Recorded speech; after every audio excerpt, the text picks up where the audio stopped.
काफी टाइम से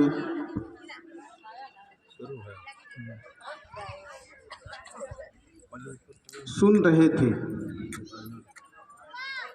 क्या शिव गुरु परिचर्चा। सबसे पहले हमको आपको इस बात को समझनी चाहिए कि मानव जीवन में आए हैं तो गुरु की आवश्यकता क्यों नहीं।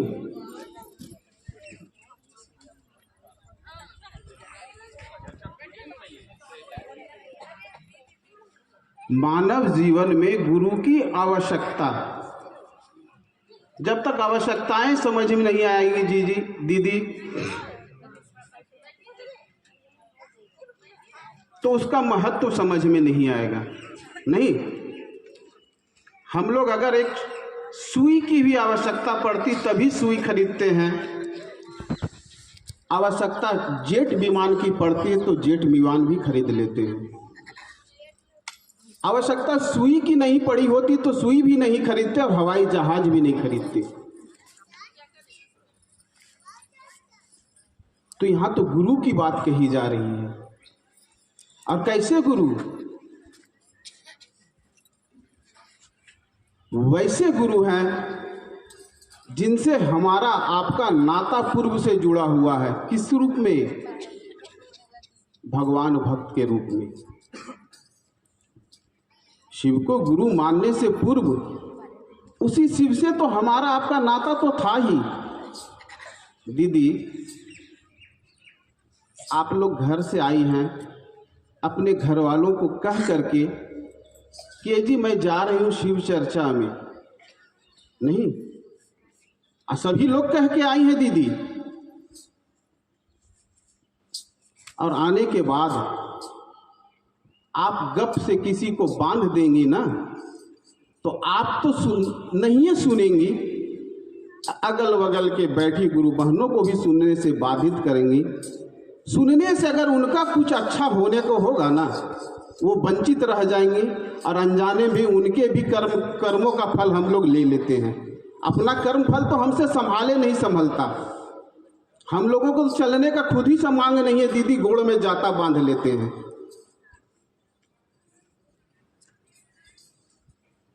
तो यहाँ पे घंटों से जो प्रोग्राम चल रही है, कार्यक्रम चल रही है, इस कार्यक्रम का एक ही उद्देश्य है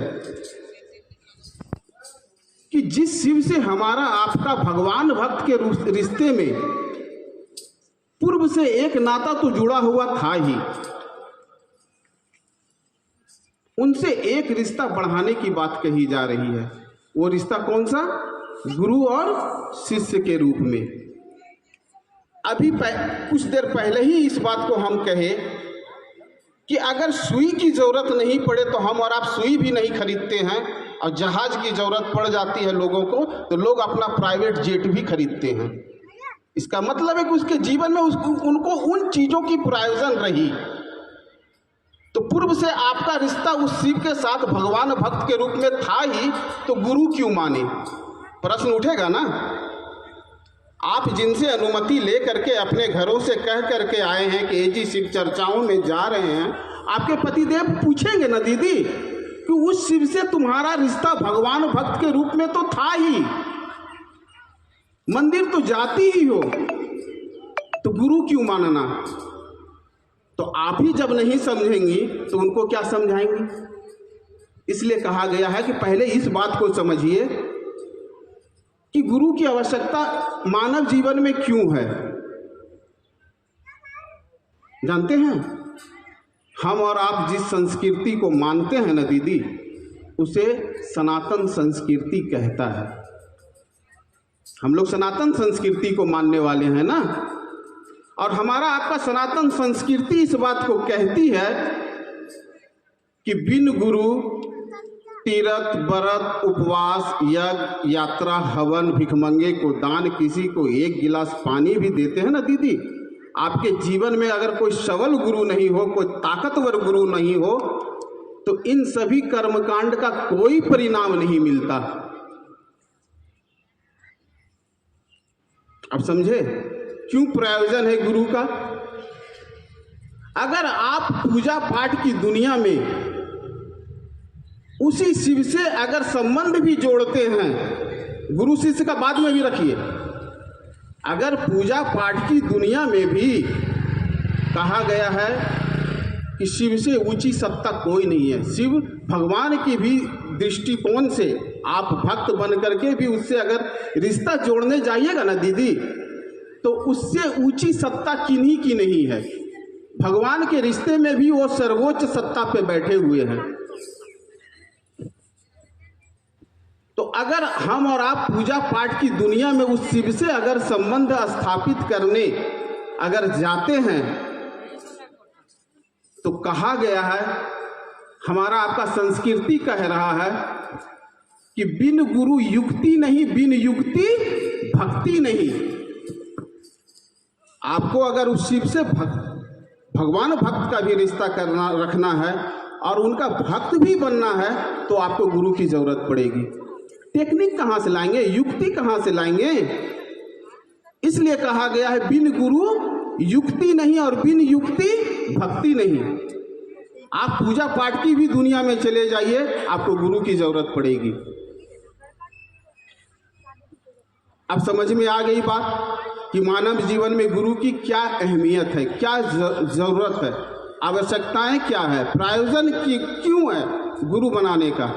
अब तो समझ में आ गया कि हम लोग सनातन संस्कृति को भी मानते हैं, अगर पूजा पाठ की दुनिया में भी उनसे संबंध रखते हैं तो गुरु की आवश्यकता पड़ती है। अब जब आवश्यकताएं समझ में आ गई तो अब तलाश होगी किसकी? गुरु की। तो हमको आपको ऐसा लगता है क्या कि अगर गुरु की तलाश करें तो कोई शरीरधारी गुरु से हमारा आपका काम चल जाएगा? चलेगा? नहीं चलेगा दीदी। आए दिन टीवी, न्यूज चैनल, अखबार का समाचार पत्र उलट करके देख लीजिए, जिस भारतवर्ष को कहा जाता था कि ये गुरुओं का देश है, और आज इसी भारतवर्ष में गुरुओं की क्या स्थिति है हमसे आपसे छिपी हुई नहीं है क्या? तलाश जब गुरु की करेंगे, आप समझ गए हैं कि बिन गुरु तीर्थ व्रत उपवास यज्ञ यात्रा हवन भिखमंगे को दान, किसी को एक गिलास पानी भी देते हैं, गुरु नहीं है जीवन में, इन सभी कर्मकांड का कोई परिणाम नहीं निकलता। इन सभी कर्मकांड का परिणाम अगर पाना चाहते हैं तो गुरु की तलाश करेंगे। तो बताइए दीदी, इस कलिकाल कलयुग में जिस भारतवर्ष को गुरुओं का देश कहा जाता था, विश्व गुरु कहा जाता था इस भारतवर्ष को, और आज घोर अभाव हो गया है इसी देश में गुरुओं का। गुरु कैसे मिलने लगे? अब पांव पूजवाने वाले गुरु कैसे मिले हैं? अब झोला टंगवाने वाले, झोला भरवाने वाले गुरु कैसे मिले हैं? चद्दर ओढ़ा करके कान में मंत्र देने वाले और बोले हैं लोगों से कहना मत। बताइए, यही तो हमारे देश में अब गुरुओं की स्थिति रह गई है दीदी। आए दिन टीवी न्यूज चैनल खोल करके देखिए, गुरुजी कहाँ हैं? जेल में। बताइए, जिस गुरु को पकड़ करके आप परमात्मा तक पहुंचने का रास्ता ढूंढ रहे हैं, उस गुरुओं का खुद ही जुड़ाव नहीं परमात्मा से, हमको आपको जोड़ पाएगा क्या? प्रश्न नहीं उठता? इधर घुरा दे जरा। उठता है ना दीदी? तो इधर घुरा दे। तो कहा गया है कौन से गुरु? सबल गुरु। सबल गुरु कैसा गुरु? कहां से लाइएगा इस कली काल में सबल गुरु? नहीं मिलेंगे। तो किताबें उलटिएगा। जब किताबें उलटिएगा, शास्त्र उलटिएगा, धर्म ग्रंथों को उलटिएगा, तो उसी शास्त्रों में, उसी किताबों में शिव के गुरु होने का प्रमाण है। कहां जाइएगा शिव जैसे गुरु को खोजने के लिए? एगो संस्कृत में श्लोक है, वंदे बोध मयंग नित्यम गुरु शंकर रूपीनम। कहाँ से लाइएगा? इस कली काल कलयुग में शंकर के समान गुरु मिलेंगे? नहीं मिलेंगे दीदी। किताबें कह रही है स्वयं शंकर ही गुरु हैं, तो उनके समान खोजने की क्या जरूरत है?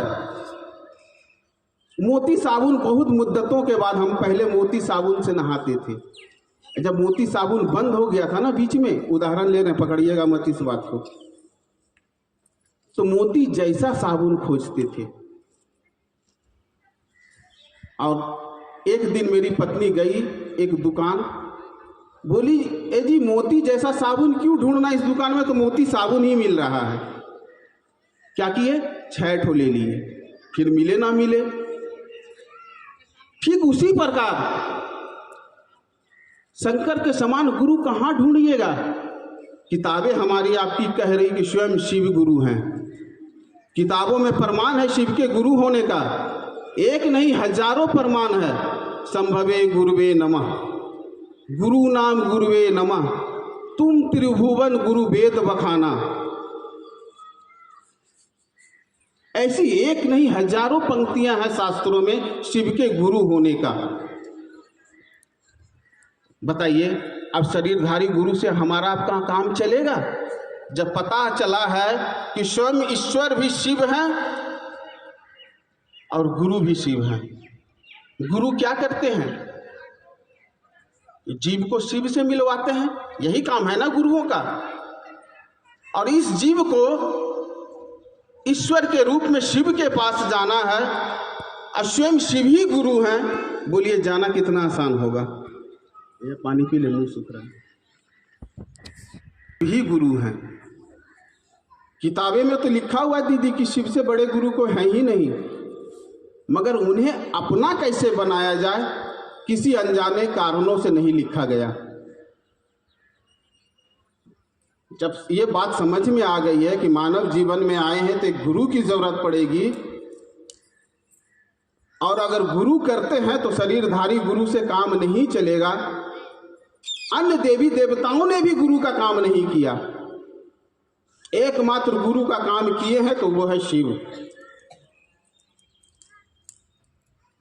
उदाहरण के रूप में आप देख लीजिए, आप हनुमान चालीसा भी अगर उठाते हैं, हनुमान चालीसा की पहली पंक्ति क्या है दीदी जानते हैं? श्री गुरु चरण सरोज रज। हनुमान चालीसा पढ़ने से पहले भी आप गुरु के चरण की स्तुति करते हैं, उसके बाद आप हनुमान चालीसा पढ़ते हैं। उस हनुमान जी ने भी गुरु का काम नहीं किया। उन्होंने स्पष्ट उसी हनुमान चालीसा में एक पंक्ति भी लिखी गई है। क्या लिखी गई है? राम काज करवे को आतुर, मैं तो जगत को ज्ञान देने नहीं आया, मैं तो राम का काज करने के लिए इस धरातल पर आया। हनुमान जी ने भी हाथ खड़ा कर दिया, मैं गुरु नहीं हूं, मैं लोगों को ज्ञान देने का काम करने के लिए धरती पे नहीं आया, मैं तो राम काम करने के लिए इस धरती धाम पे आया हूं। खत्म हो गई बात वहां पे, पता चल गया अब हनुमान जी भी गुरु नहीं है। अब आइए माँ काली, सृष्टि की रक्षा करने वाली। जब असुरों का यहाँ पे साम्राज्य बढ़ा, उनका तांडव बढ़ा, माँ काली क्यों आई? संहार करने के लिए। किसका? उस असुरी शक्ति का, उन राक्षसों का संहार करने के लिए माँ काली आई। उन्होंने भी हाथ खड़ा कर दिए, मैं संसार में ज्ञान देने का काम करने के लिए नहीं आई हूँ। अगर ज्ञान देने के लिए आती तो उन सभी राक्षसों को ज्ञान दे करके ज्ञानी बना देते, संहार करने की नौबत नहीं आती। माँ दुर्गा का भी जस्ट उसी तरह आगमन हुआ। विष्णु जी तो पहले ही हाथ खड़ा कर दिए, उन्होंने पहले ही कह दिया कि संसार में जब जब धर्म की हानि होगी तो मैं अधर्मियों का नाश करने के लिए तब तब इस धरती पे आऊंगा। कहाँ उन्होंने कहा मैं संसार को ज्ञान देने के लिए आऊंगा? स्पष्ट हो गया कि कोई देवी देवता गुरु का काम नहीं किए। अगर गुरु का काम अगर किन्हीं ने किया तो एकमात्र इकलौते देव हैं, वो है महादेव। शिव के रूप में, वो भगवान के रूप में वो शिव सर्वोच्च सत्ता पर बैठे हुए हैं, और गुरु के रूप में भी वो सर्वोच्च सत्ता पर बैठे हुए हैं। उससे ऊंची आसन ही नहीं है किन्हीं का, ना भगवान के रूप में ना गुरु के रूप में। तो उन्हें अपना कैसे बनाया जाए, ये बात जब समझ में आ गई कि शिव से बड़े गुरु कोई है ही नहीं, तो उन्हें अपनाया कैसे जाए, अपना कैसे बनाया जाए। पूजा पाठ की दुनिया में आप क्या करती हैं? उस शिव से संबंध जोड़ने के लिए, उस शिव से परिणाम पाने के लिए